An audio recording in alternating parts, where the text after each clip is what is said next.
Кеш жарық ардақта ғайын, араға тура бір апта салып апта бағдарламасын қайта ұсынбақ. Біз қазір әдеттегіде өткелі тұрған жетідегі маңызды оқиғаларды жіпке тізіп, қорытынды жасаймыз. Елдегі және өңірдегі жаңалықтармен тікелей эфирде бөлісетін Байболат Бектемірұлы алдымен кезекті аңдатпаға берейік. Көпшілікке көрсетер ілкімді істер де, шешуді қажет етер маңызды мәселелер де бар. Облыс әкімі Ғауыз Нұрмұхамбетов жұмыс сапарымен Айыртау ауданында болды. Интернет алаяқтар күндіз күлкіден, түнде ұйқыдан айырды. Петропавлдық зейнеткер қулардың кесірінен қиындыққа тап болып, арнамыздан көмек сұрады. Абай Құнанбаевтың 180 жылдығына тарту. Манаш Қозыбаев атындағы Солтүстік Қазақстан университетінің қабырғасына ұлы ақынның суреті бейнеленген мурал салынды.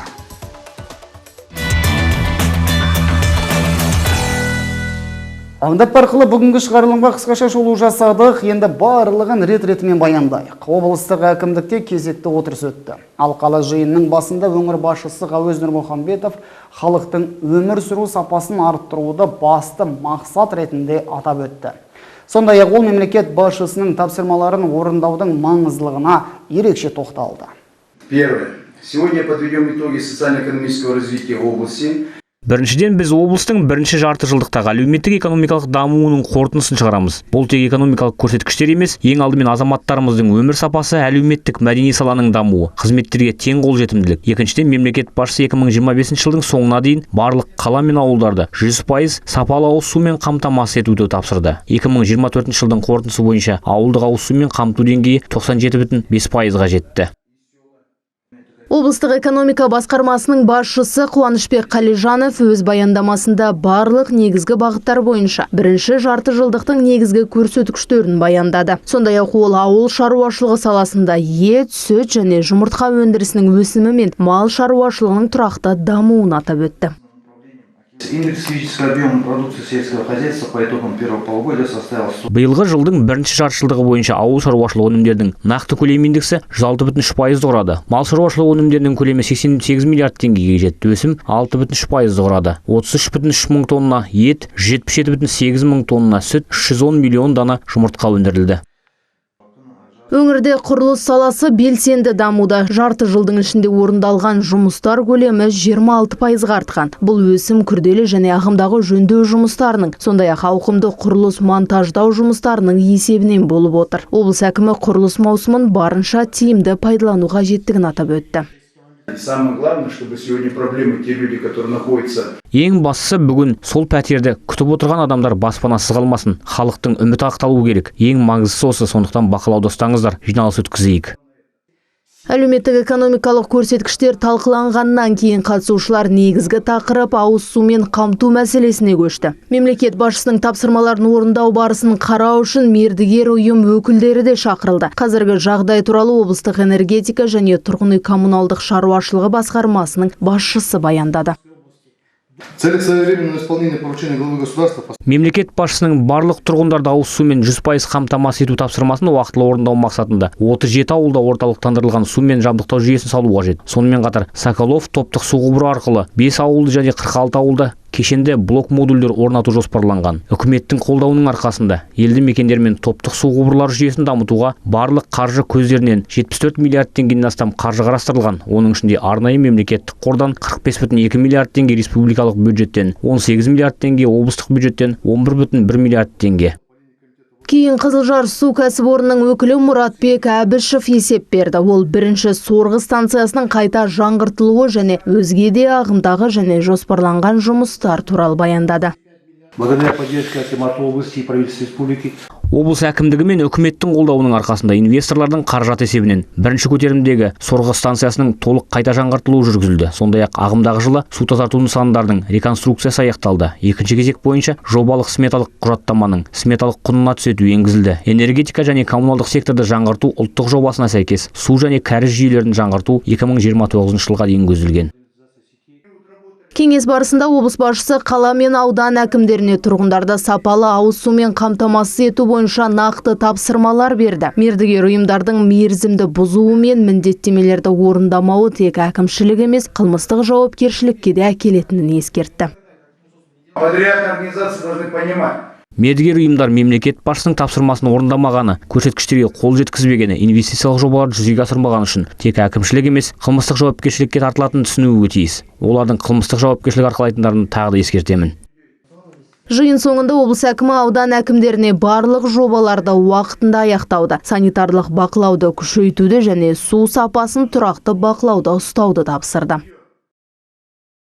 Мемлекет басшысы Қасым-Жомарт Тоқаевтың тапсырмасы ауасы таза, суы мөлдір Айыртау ауданында жүзеге асып жатыр. Биыл ауылдарға тіршілік көзі жетеді. Тиісті жұмыспен облыс әкімі танысты. Сапар барысында Ғауезнұр Мұхамбетов кәсіп ашқан жұмысшыларына үй салуды қолға алған кәсіпкерлермен де жүздесті. Ауданда шешуді қажет етер маңызды мәселелер де жоқ емес. Күрмеуі күрделі проблемалар халықпен кездесу кезінде көтерілді. Айыртау ауданындағы Бірлестік ауылында ақ түйенің қарны жарылатын күн алыс емес. Қазақы қаймағы бұзылмаған ауылда жақында мәдени сауықтыру орталығы ашылады. Жылу жинап нысанды жаңғыртуға талпынған жергілікті жұртшылыққа билік жәрдемдесті. Іске 157 миллион теңгеге жуық қаржы бөлінді. Мердігер анықталды, нәтижесінде әлеуметтік маңызы бар осындай ғимарат пайда болды. Орталықтың табалдырған ауданға жұмыс сапарымен барған аймақ басшысы Ғауезнұр Мұхамбетов аттады. Учли все пожелания Акима района. Құрылыс кезінде аудан әкімінің барлық ұсыныстарын назарға алдық. Үнемі бақылау жүргізілді. Ғимараттың сапасының жоғары екендігіне шек келтірмеймін. Маңайды абаттандырдық. Бұл ауылда 380 адам тұрады. Тұрғындар үшін тамаша нысан деп санаймын. Бірлестікте 80-ші жылдардан бері халықтық домбыра ансамблі бар. Талай шарада төбе көрсеткен топ енді осы жерде сабақ өткізеді. Жеткіншек қыздар қонақтарға күй орындап берді.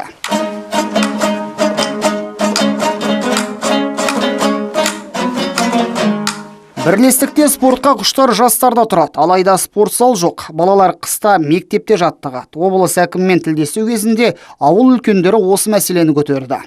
Балалар тек қана далада дайте предложение, давайте вот такие спортзалы есть, ангары, мы там в Алиханском районе смотрели, Курик.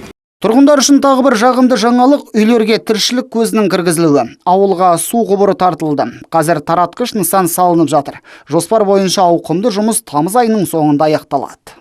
Қаражат бөлініп жатыр, мемлекет басшысының тапсырмасына сай жұмыстарды істеп жатырмыз. Қаражат бөлгеннен кейін енді мердігерді білеміз ғой, сапасы жұмысты жақсы істейді олар.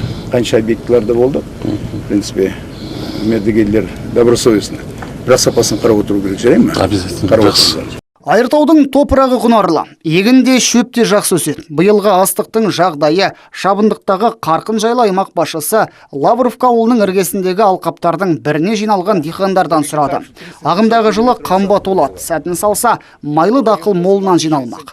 Кәсіпкерлер осыны айтты. Өз кезегінде Ғауезнұр Мұхамбетов мемлекеттік қолдау туралы баяндады. Антоновка ауылында мынадай үйлер салынып жатыр. Оларды маман тапшылығын сезінген сүт тауарлы ферманың директоры тұрғызуда. Есть такой на сегодняшний день проблема у нас со специалистами местными. Вы для своих специалистов строите, да? Только для специалистов. Кәсіпкер жұмысшылар үшін 10 үй салмақ. Баспаналардың еңсесі биік, іші кең. Өңір жетекшісі іскер жанның бастамасын қолдап сәттілік тіледі. 9 жолдың торабында тұрған Антоновкада қызмет көрсету орындарының көп болғаны жөн. Алдағы айда ауылда дүкен ашылады. Мұнда қымызхана бар. 25 жастағы жігіт 10-нан астам бие сауғызып ұлттық сусын сатуда. Болашақта Қамбар ата төлінің санын 100-ге жеткізгісі келеді. Саумалкөлдің іргесінде асфальт бетон зауыты жұмыс істейді. Бұл жерде тонналап өнім өндіріледі, тонналап жүк артылады. Ал оны бақылап жатқан адам жоқ. Салдардан жолдарда шұрық тесік пайда болады. Условия одни для всех. Поняли, да? Останавливайте. Талап барлығына бірдей. Осындай әр өндіріс орнында таразы болуы тиіс. Егер сатушы материалды шамадан тыс артса, кәсіпті бірден тоқтату керек. Бірден қатаң шара қолға алынсын. Жауаптыларға осындай тапсырма берем. Барлықтарыңыз құлақ түріңіздер. Жолда асфальтты бұзатын жүк көліктері жүрмесін. Айыртауда әлем назарын аударар Сырымбет жобасы қолға алынды. Кешегі шоқандардың табаны тиген аумақта қалайының мол қоры бар. Алдағы уақытта химиялық элементті жаппай өндіру басталады. Ал кен орнын игеруші компанияға маман қажет. Тин-1 Майнинг акционерлік қоғамы алысқа назар аудармады. Саумалкөл ауылының агротехникалық колледжімен меморандумға қол қойды.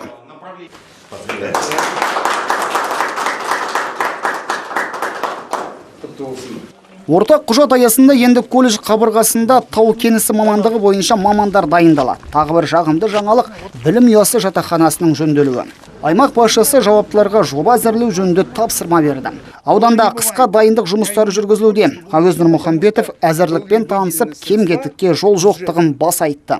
Қазір Шалқарсу шипажайында күрделі жөндеу көруде. Заманауи 100-ден астам нөмір болатын демалыс орны биыл ашылады. Есіктер мен мебельді Қытайлар келіп есептеп кетті. 1,5 айдың ішінде келіп әкелеміз деп уәде берді. Өткенде үлкен инвестор келіп кетті. Жаңа жылда осында қарсы алуымыз керек деп уәде беріп кетті. Енді ол кісі бос сөйлемейді. Енді мынау коридорный система. Мынау ресторанымыз. Мынау бірінші этаж, мына екінші этаж. Мынау міне пол. Екі этаж болады, Иә. Өкінішке қарай өңірдегі демалыс орындарымен әлі марқай алмаймыз. Шалқар көлінің жағасында өзекті мәселенің бет ашылды. Ондағы демалыс орындарының барлығында бірдей құтқару бекеттері жоқ. По Алакөлу были вопросы. Президент Алакөлдегі жағдайға тоқталды. Қазір жер-жерде тексеру жұмыстары жүргізіліп жатыр. Туристер шағым білдіруде. Ахуал мәз емес. Халық ақша төлейді, ал кәсіпкерлер өз аумақтарына көңіл бөлмейді. Неге кейбір демалыс орындарында құтқару бекеттері жоқ? Дархан Өмірсерікұлы, осы мәселені шешпей Петропавлға келмеңіз. Осыны қатаң тапсырам. Қуанышымызға орай биыл Шалқар мен Имантау көлінің маңындағы демалыс орындарының барлығына интернет жетеді. Бұл тұтас саланың алға жылжуына әсер етпек. Бүгінде Сокол балаларды сауықтыру лагерінде Wi-Fi бар. Бұл лагер бірнеше жыл жұмыс істемеді. Ағымдағы жылы тамырына қайтадан қан жүгіріп, ол қыздарды қабылдады. Қазір түрлі жастағы балалар алаңсыз тынығып жатыр.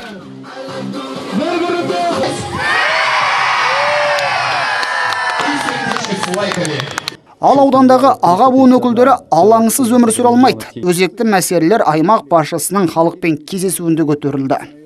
Жол мәселесі Кутузбаға кіріп көрсеңіз 2 километр. Мен қақсағалы 3 жыл болды. Алдындағы әкімге де кіргім жазылып, оқысы да келесі жыл істейміз деді. Енді қазіргі әкімге де бір келдіңіз алып, сізге де бір айтқан сияқтымын жол туралы. Анаған өзі не обязательно асфальт салу, жай бір қопарып қайтадан катокпен бассыз, ол жетіп отыр ауылға. Жолды аға осы жылы ямочный жұмыс жасап тастаймыз. Карьерда бар, аны дресвамен жауып равнять етеміз. Келесі жылға Қаласырсанович біз ПСД жасаймыз разработкаға. Сосын тағы да бұндай жолар бар, біраз енді соған кірсеміз, сосын оған қаражат керек болады. Осы жылға бізде енді областныйдан болған жоқ, өзі районныйдан 3 жолды жасап жатыр. Мұндай мәселе Саумалкөлде бар. Аудан орталығындағы тағы бір өзекті мәселе судың тұрақты түрде берілмеуі. Кездесуде халық бүгінде тіршілік көзінің жоқтығын айтты. Бұған себеп Ақмола облысындағы апат. Жоспар бойынша кешке су жетеді. С администрации президента мне звонили. Осы мәселе бойынша маған президент әкімшілігінен хабарласты. Мен Саумалкөлге орынбасарымды, энергетика және тұрғын үй коммуналды шаруашылығы басқармасының басшысын жібердім. Олар 3 күн болып жұмыс жүргізді. Жағдай тұрақталды. Бұған дейін сіздерге Саумалкөл жылу серіктестігі қызмет көрсетті. Ол шығынға батты. Бүгін тағы су жоқ деп отыр. Данияр Қуанышұлы, кешке дейін судың келгенін күтіңіз. Сосын ғана Петропавлға қайтыңыз. Кездесуде аудандық әкімдік өкілдерінің ақпараттандыру жұмысын сылбыр жүргізетіні ашық айтылды. Қоныстанушылардың үйлері сапасыз, оларды жөндеу керек. Іс баяу атқарылуда. Жиын қорытындысы бойынша Имантауда бос уақыт өткізетін жер ашылады және Каменный Брод орта мектебі жөнделетін болды. Сапар соңында облыс әкімі Ғауез Нұрмұхамбетов Кутузовкадағы құрғақ бие сүтін, қымыз шығаратын ферманың құрылысымен танысты. Бүгінде Петропавлдың жұмысшы кентіндегі жол өткелінің құрылысы қарқынды жүріп жатыр. Мамандарға жауған жаңбыр мен ми қайнатар ыстық кедергі емес. Маңызды жұмыспен аймақ басшысы Ғауез Нұрмұхамбетов қаланы аралау барысында арнайы барып танысты. Лесу кезінде нысанның тапсырылу уақыты жайлы айтылды. График стоит до конца августа, он смещается до 10 числа сентября месяца на завершение. А вообще у нас по договору, когда он должен закончить? До 1 февраля, да? Жасөркен шағын ауданында салынып жатқан балабақша, Берекенің Малая көшесіндегі жол құрылысы және мұндағы жайлы мектеп. Облыс әкімі осындай нысандарға да барды. Білім ұясы талапқа сай бой көтеруде. Бүгінде істің негізгі бөлігі аяқталған. Төңіректі абаттандыру және ішкі әрлеу қалды. Артынша кабинеттер жабдықталып, жиһаз қойылады. Имарат тамыздың соңына таман тапсырылуы тиіс. На 20 августа надо все закрывать. Значит, 20-го закроют? Посмотрите, пожалуйста, ладно? Он раньше закроют. Да? Раньше У закроют. него все малфы, все здесь. Ему площадки дают. Да. Ну хорошо, я так вижу по вас, что вы такой трудяга. Қаланы аралау кезінде Ғауыз Нұрмұхамбетов Қизатов көшесінде орналасқан алаңға барды. Бұл жерде бірегей жобалар жүзеге аспақ. Что здесь вообще планируете вы? На данной площадке планируется 2 спортивных сооружения. Первое — это универсальный атлетический зал и ледовая арена на 5000 посещений. Төңіректе халықаралық стандарттарға сай 400 метрлік конькимен жүгіру жолы, 2 хоккей корты мен керлинг айдыны бар көп функционалды мұз аренасы салынады. Жанында 50 метрлік олимпиадалық жүзу бассейні, жекпе-жек пен көркем гимнастика залдары, волейбол, баскетбол және фитнес залдары жұмыс істейтін әмбебап спорт аренасы бой көтереді. Бұл нысандарда халықаралық деңгейдегі жарыстарды өткізуге мүмкіндік болады. Барлық мердігерлерге қойылатын басты талап құрылысты сапалы әрі уақытылы аяқтау. Сонымен қатар облыс әкімі азаматтарды қабылдау кезінде түскен өтінішке сәйкес Дария базарының санитарлық жағдайын тексерді. Әр көктемде шыбындай жанды шүберекке түймес үшін берік әрі биік бөгет салу қажет. Мұндай қорғаныс үйіндісі Қызылжар ауданындағы Тепличный ауылының іргесіне ауадай керек. Қазір жоба қаралып жатыр. Алайда ойландыратын мәселе бар. Қорған тұрғызылса, кейбір тұрғындардың үйі бұзылуы ықтимал. Арба сынбау және өгіз өлмеу үшін жақында тараптар жүздесті. Сюжет ұсынамыз. Ербатыр Жүнісов Қызылжар ауданында 20 жылға жуық уақыт тұрады, ал баспанасын салғанына 10 жыл болған. Енді тұрғын жаңа бөгет салынса, үйі сүріліп кетпеуін қалайды. Ну, Аким выступал в пользу жителей, он Бүгін техникалық кеңес өтті. Қызылжар ауданы әкімдігінің қызметкерлері болды. Әкім тұрғындардың мүддесін қорғауға тырысты. Тікелей авторлық қадағалауды сұрады. Нақты жауап алдағы күнде белгілі болады. Жауапты мамандардың сөзінше нақты шешім шыққанға дейін тұрғындардың үйіне ешкім тиіспейді. Бірақ әкімдік өкілдері мәселені барынша дұрыс шешуге тырысып жатқанын жеткізді. Сегодня на техсовете принято было решение. Техникалық кеңесте саяжайдағы үйлерге және жеке тұрғын үйлерге зиян тигізбеу жолдарын барынша қарастырдық. Қалған шешілмеген мәселелерді әлі талқылап, нақты шешім шығарамыз. Кейін барлық деректерді қалалық әкімдіктің қарауына жібереміз. Осыған сүйене отыра олар бағалау жұмыстарын жүргізеді. Тепличный ауылына салынатын жаңа бөгеттің биіктігі жобаға сәйкес 7 метр болмақ, ал ұзындығы 5 шақырымға созылады. Қызылжар ауданы әкімі міндетін атқарушы Бейбіт Исмановтың сөзінше қорғаныс бөгеті елді мекенді тасқын судан қорғайды. Құрылыс жыл соңына дейін аяқталады деп жоспарланған. Интернет алаяқтар күндіз күлкіден, түнде ұйқыдан айырды. Петропавлдық зейнеткер қулардың кесірінен қиындыққа тап болып, арнамыздан көмек сұрады. Мәселеге бейжай қарай алмадық, тілдестік, зерттедік, қорытынды шығардық. Бір ойландыратыны, заңсыз операциялар жақында жасалмаған. Яғни жерлесіміз қулардың назарына жылдар бұрын іліккен. Ал зейнетақы алатын картасы мамыр айында ғана бұғатталған. Толығырақ баяндайық. Петропавлдық Ақмарал Рүстемова күнде көз жасын көл қылады. Азаматша алаяқтарға жем болған. Оның жеке деректері арқылы еліміздің коммерциялық банктердің бірінен несие алыныпты. Операция кеше бүгін емес, осыдан 2 жыл бұрын жүзеге асқан. Бұдан жерлесіміз хабарсыз. Жайсыз хабар осыдан 3 ай бұрын ғана жеткен. Қала ішінде қатынайтын автобуста зейнеткердің төлемі өтпепті. Мұның мән-жайын анықтау үшін қаржы ұйымына барған. Мұндағы қызметкерлер өзге банктегі әрекеттердің кесірінен картаның бұғатталғанын, әзірге зейнетақы аударылмайтынын айтқан. Мен кейінмен 2 виртуальный карточка ашып, сонымен өздері ақшалып отқан. Мен оны білген де жоқпын. Сол 23 жылдан бері жаңа ғана біліп отырмын. Май айында менің пенсиям мың жақта алып отқан, Бодар Алматы жақтан мен мың жақта алып отқан пенсиямды блокқа тастады. Енді мен өз заработный пенсиямды алмай отырмын. Облыстық балалар ауруханасынан зейнетке шыққан Ақмарал Рүстемованың зейнетақысы 100 мыңның маңайында. Ақшаны үнемдеп жұмсайтын азаматша бұрын кірісті барлығына жеткізіп жүріпті. Ал қазір қаржылық қиындық жанды жегіде жеп бара жатыр. Тұрмыстық шығындардан басқа өз алған несие де бар. Жолдасымның пенсиясына қазір оның да кредиті бар, менің де кредитім бар. Сол үшін міне жолдасымның арқасында отырмыз, тамағымызды бәрінде соған алып. Енді жер ештеңе алмай отырмыз. Міне осы маңайда жеріміз бар, бірақ та ештеңе себе алғам жоқпын, ештеңе салғам жоқпын. Енді отырмын осылай ештеңеде. Я связанный болып отырмын. Енді мынау қысқыға бәрінде тағы придется бәрінде покупать. Еңсесі түскен зейнеткер мәселені шешу жолдарын іздеген. Қалтасындағы соңғы ақшасына Астанаға барып, коммерциялық банктың филиалына кіріпті. Ондағылар Алматыдағы орталыққа жүгіну қажеттігін айтқан. Бұған мүмкіндік жоқ. Бұдан соң тәртіп сақшыларымен және заңгерлермен тілдесіпті. Соңғылары прокурорларға сілтеген. Қуанышымызға орай қадағалау органының өкілдері мәселені бақылауға алған. Интернет алаяқтар егде жастағы тағы бір теріскейлікті құрыққа түсіре жаздады. Жақында қаламыздағы ірі сауда үйінің бірінде жүрген 63 жастағы Петропавлдыққа белгісіз тұлғалар қоңырау шалып, өздерін еліміздегі банктердің бірінің қызметкерлері ретінде таныстырған. Олар азаматтың атына несие рәсімделіп жатқанын, оны болдырмау үшін ақшаны арнайы шотқа аудару керектігін жеткізген.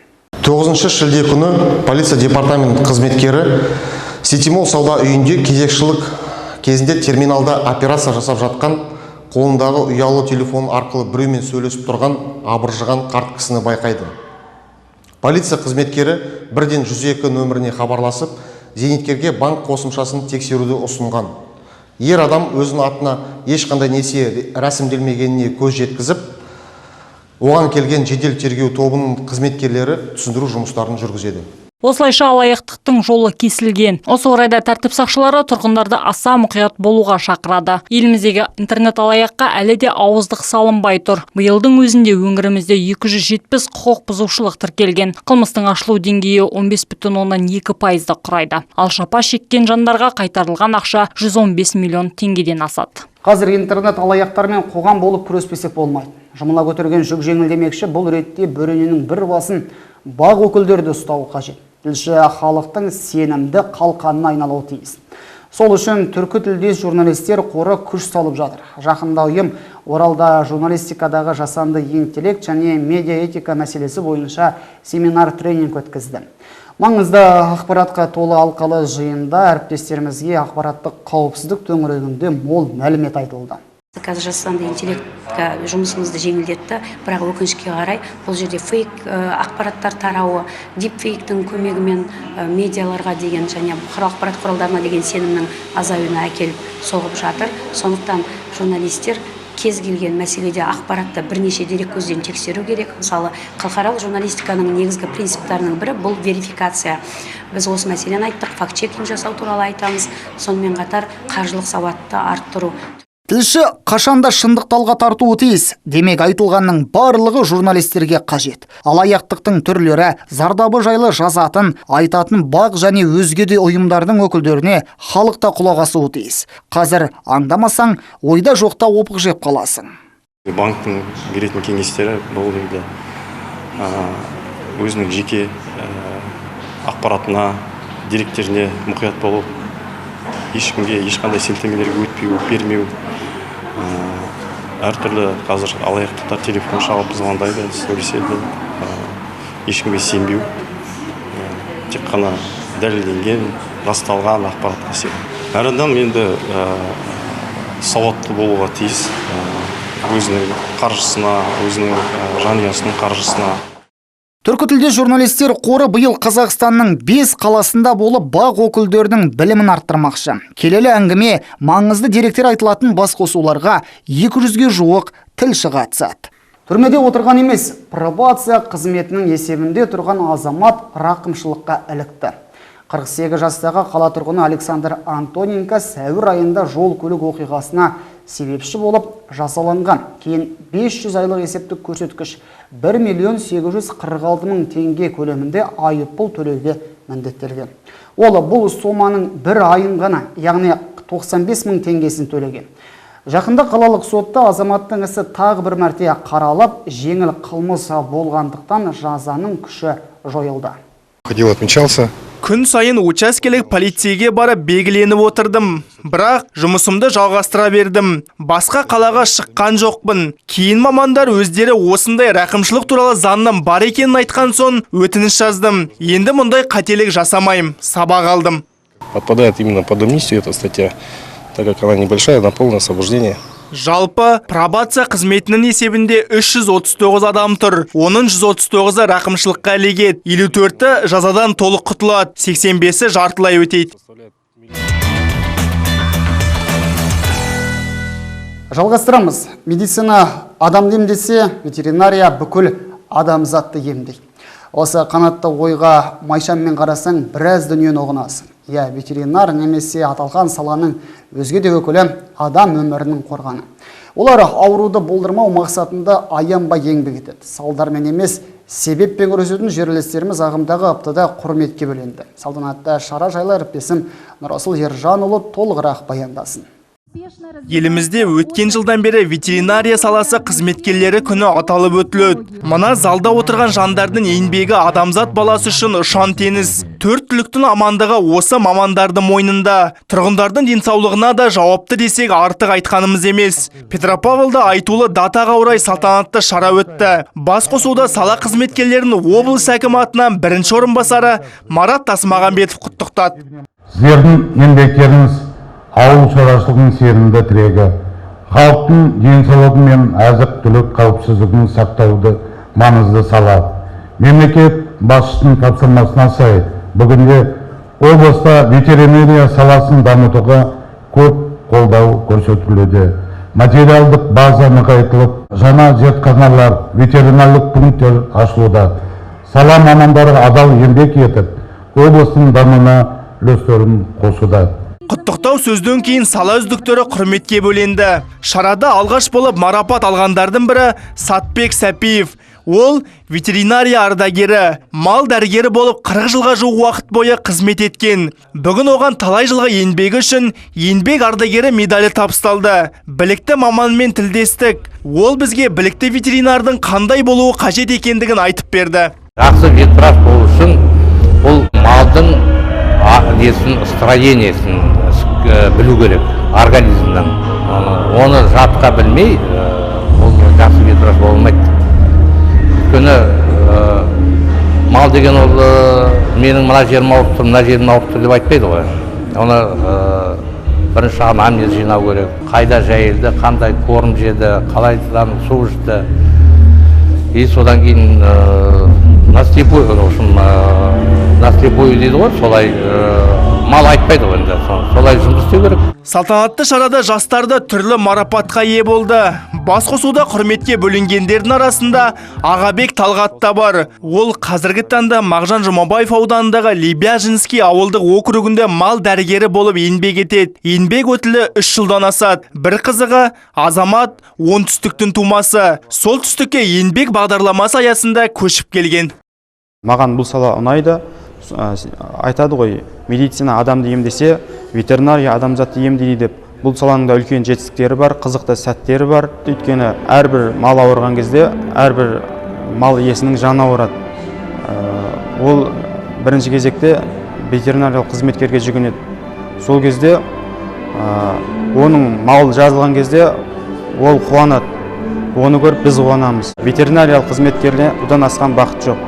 Облыста ветеринария саласында 430-дан астам адам еңбек етеді. Кадр тапшылығы бар екені де жасырын емес. Денсаулық сақтау саласын цифрландыру күнделікті жұмысты оңтайландыруға жеңілдетуге әкелді. Қазір облыстық көпбейінді балалар ауруханасында госпитальдық фармация бөлімшесі бар. Жаңа бөлімше мамандарына жауапты міндет жүктелген. Согласно дорожной карте реновации, Арнайы жол картасы жобасы аясында еліміздегі ауруханаларда госпиталдық фармация бөлімшесі ашылып жатыр. Облыс аумағында мұндай арнайы орталық алғаш біздің мекемемізде ашылды. Қазіргі күні штабта 12 адам қызмет етеді. Жаңа бөлімшенің жұмыс барысына тоқталсақ, Бұл жерде дәрі мен екпе дайындау аумағы деп айтсақ болады. Дәрігер әдеттегідей науқасқа тиісті препаратты тағайындайды. Бұрын тағайындағанда медбике емделушіге ішкізетін. Қазір қажетті дәрмек мөлшері бойынша арнайы базада тұрады. Тізімді жаңа бөлімшенің өкілдері тұрақты түрде қадағалап, курьерлер арқылы ем қабылдаушыға жеткізіп отырады. Она собирается в пакет. Бөлімше өкілдерінің назарында емделушінің қандай бөлімшеде, қандай палатада жатқандығы жайлы да ақпарат ұсынылады. Дәрі мен екпе бір рет қолданатын полиэтилен пакетке салынады. Сақтау уақытына, температураға баса назар аударылады. Баста айтпағым, препараттар керекті дозада болады. Арнайы адамдар жеткізген дүниені науқасқа ішкізу немесе салу медбикенің міндеті. Яғни медбикенің жұмысы жеңілдеді. Науқасты емдеуге деген көзқарас өзгеріп, жауапкершілік артты. Бүгінгі күні жеткізу қызметі қажетті дәрі-дәрмекті аурухана аумағында 11 бөлімшеге тасыйды. Алдағы уақытта қатарға инфекциялық бөлімшені де қосу жоспарланған.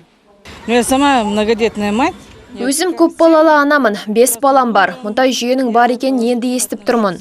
Бұл дәрігерлердің жұмысын біраз жеңілдететіні сөзсіз. Потому что я сама лежала в больнице, и нам так... Мұндай жүйені Астана қаласында ауруханада жатқанын да көрдім. Біздің де қаламызға жеткеніне қуаныштымын.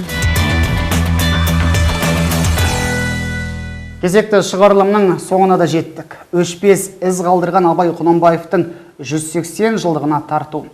Манаш Қозыбаев атындағы Солтүстік Қазақстан университетінің қабырғасына ұлы ақынның суреті бейнеленген мурал салынды. Көздің жауын алатын ерекше жұмыс жайлы арна тілшісі Мадина Қаби толығырақ баяндасын.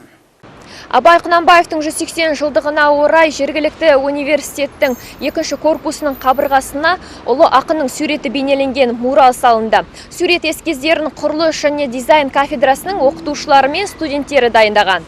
Қазір мурал алыстан көз тартып қалаға көрік беріп тұр. Муралда ақынның толық адам ілімі мен ақыл қайрат жүректі бірдей ұста, сонда толық боласын елден ерек. Жеке-жеке біреу жарытпайды, жолда жоқ жарым есті жақсы демек деген қанатты сөздері анық жазылған. Бұл сөздер қала тұрғындарын немесе келген қонақтарды өскелең ұрпақты адамгершілікке, ұйымшылдыққа, парасатты болуға шақыру мақсатында арнайы таңдалып алынған. Абай сияқты тұлғалар негізі өте аз, қайталанбас тұлға. Бұл жалпы жастарға үлгі боларлықтай Абайдың сөздерімен дарыптап, жастарымыз өсе берсе, бұл жастардың болашағы өте керемет зор болар. Геродот, Аристотельдердің сөздерін мақтан етіп, ойшылдардың сөздері деп. Дәл сондай деңгейдегі ұлы ғұлама, сондықтан мен тек қана қуанамын. Барлық жерде осындай қазақтың ұлы адамдардың сөздері жазылып тұру керек.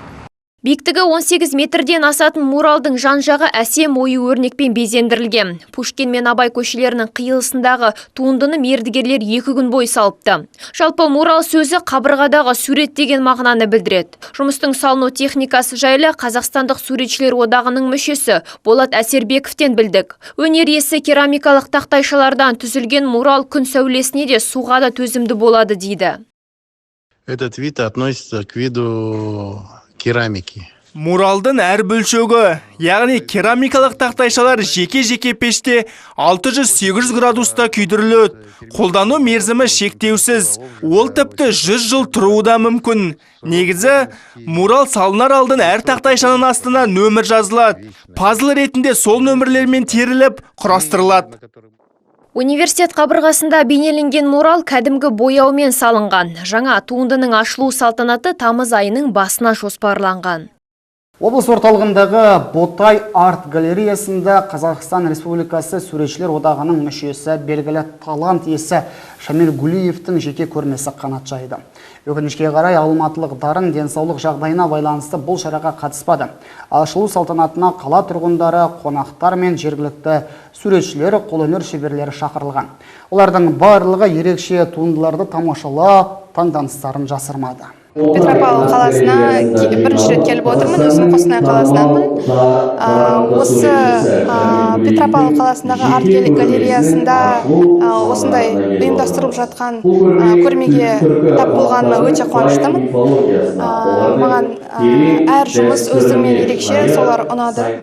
Шамиль Гулиевтің өңірімізге қатысы бар. Ол алғаш асау үйретілген Ботай тұрағына ерекше қызығады. Көрмеге қойылған жұмыстарында жылқының көп бейнеленуі де сондықтан. Мұндай өнерге тамсанбау мүмкін емес. Шабыт иесі туындыларды бояп қана қоймаған. Киіз, былғары, қауырсын, жылтырақ тастар, моншақ, інжу және қабыршықтарды пайдаға жаратқан. Осылардың қосындысынан керемет еңбектері өмірге келген.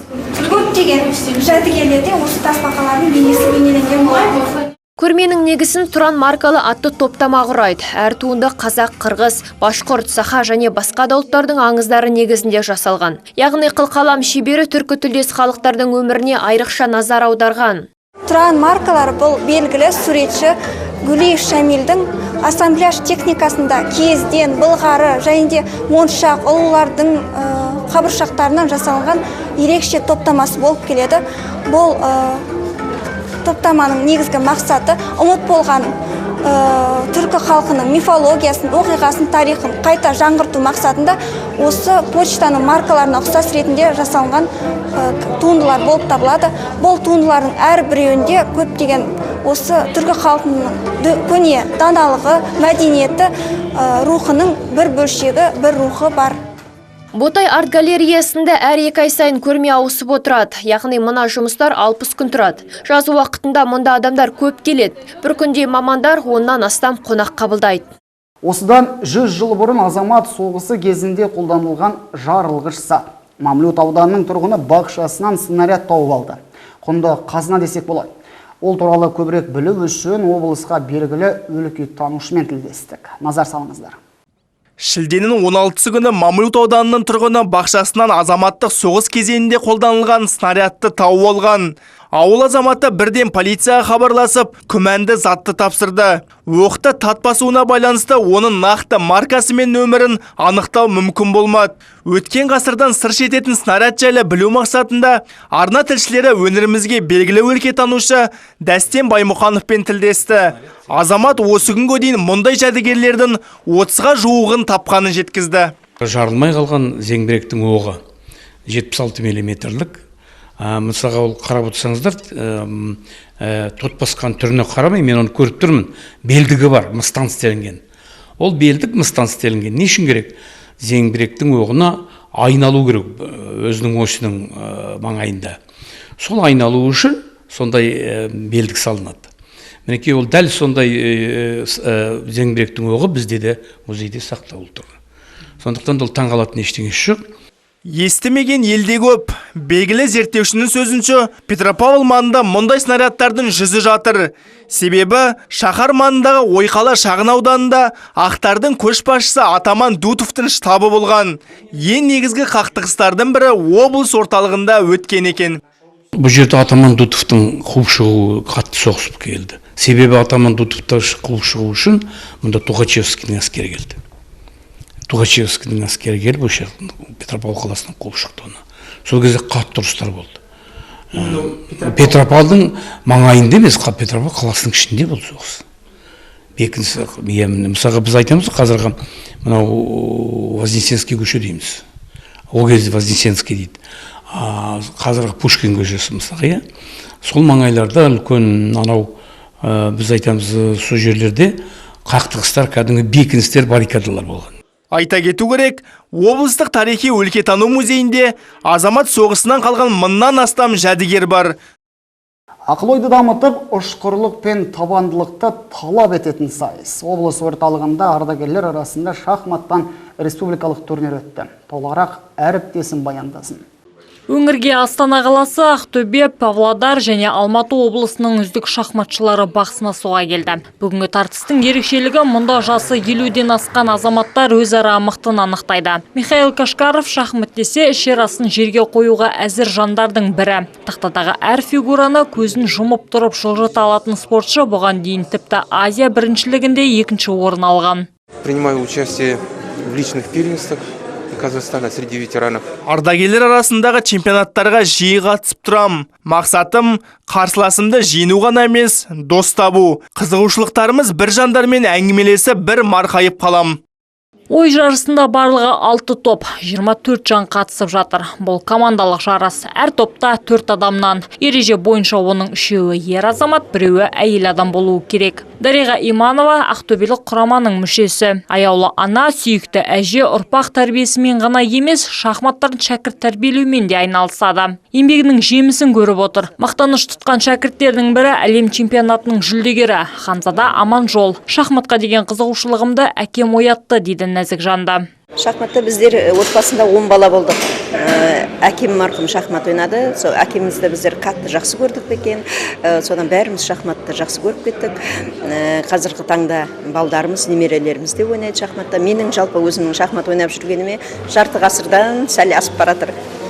Қазір жасым 56-да, мен 3-4 жасымда бәріміз үйрендік солай. Бүгінгі ойын тәртібі классикалық. Әр қатысушыға тек бір ойын өткізуге рұқсат етілген. Жарыстың бас төрешісі Александр Новичковтың айтуынша, өңірде аталған спорт түрі жақсы дамып келеді. Адамның ойлау қабілетін дамытатын бағытты мектепте де қолға алу қажет деген пікірде. На данных соревнованиях участвуют самые лучшие шахматисты. Елімізде президенттің қолдауының арқасында спорттың бұл түрі қарқынды дамып келеді. Нәтижесінде шахматшыларымыз әлемдегі ең үздік 10 құраманың қатарына кіріп отыр. Бұл мақтан тұтарлық жайт. Алдағы уақытта шахмат ойыны мектеп бағдарламасына қосу жоспарланып отыр. Чемпионат шілденің 24-ші жұлдызына дейін жалғасады. Жүлделі орын иелеріне диплом мен қаржылай сыйлықтар беріледі. Құрметті көрермен, көз ашып жұмғанша апта бағдарламасының кезекті шығарылымы да аяқталып қалды. Енді сіздермен келесі жексенбіде дәл осы уақытта жүздесеміз. Жағымды және өздеріңізден сүйінші сұрар жаңалықтарымыз көп болсын.